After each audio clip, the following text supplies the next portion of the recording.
And why do you come on here? Because I enjoy being watched. These are some of the people you could find on Omegle. Last year, CBC News spent an hour on the website, which was designed to randomly connect strangers. What we saw was a lot of nudity and masturbation. And this man, who admitted to exposing and fondling himself in front of children the site paired him with. If they're comfortable, I'm comfortable. It's all about consent. Well, an underage person cannot consent legally. Are you aware of that? You're the one who's calling it legal. I'm calling it social consent. The Canadian Centre for Child Protection says it's people like that who are precisely the problem with this website and the reason it needed to be shut down. I'll equate Omegle to if you took a recliner, stuck it in the middle of a playground, and had a bunch of kids walking past an adult male with his pants off. Whether we as a society would say that's a good idea. We know that's ridiculous. Well, that's essentially what Omegle was online.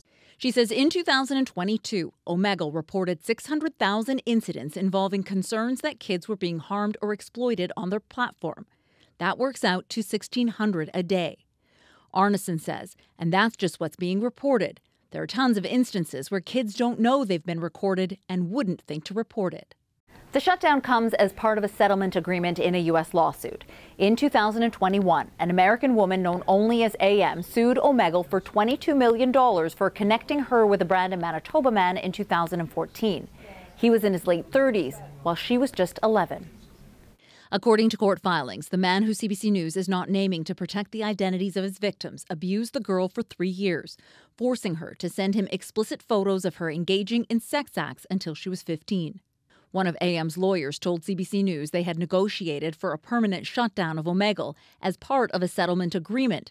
In exchange, Omegle avoided going to trial. Omegle's founder, Leif K-Brooks, posted a long goodbye on the website. He said, "Virtually every tool can be used for good or for evil, and that is especially true of communication tools. There can be no honest accounting of Omegle without acknowledging that some people misused it, including to commit unspeakably heinous crimes." Signe Arneson says after the Omegle shutdown, child predators were on the dark web discussing what they lost and wondering where they should go next. This guy talked about an 11-year-old that he was grooming on the site, talked about the fact that he had introduced the 11-year-old to pornography and then was just waiting to move it to the next step. So it's only through the miracle that the site is no longer available online that this kid then isn't going to be further harmed. Arneson says this should be a wake-up call. It's time to regulate the online world. The UK has moved on this, and she wants Canada to do the same for the safety of children everywhere. Caroline Bargood, CBC News, Winnipeg.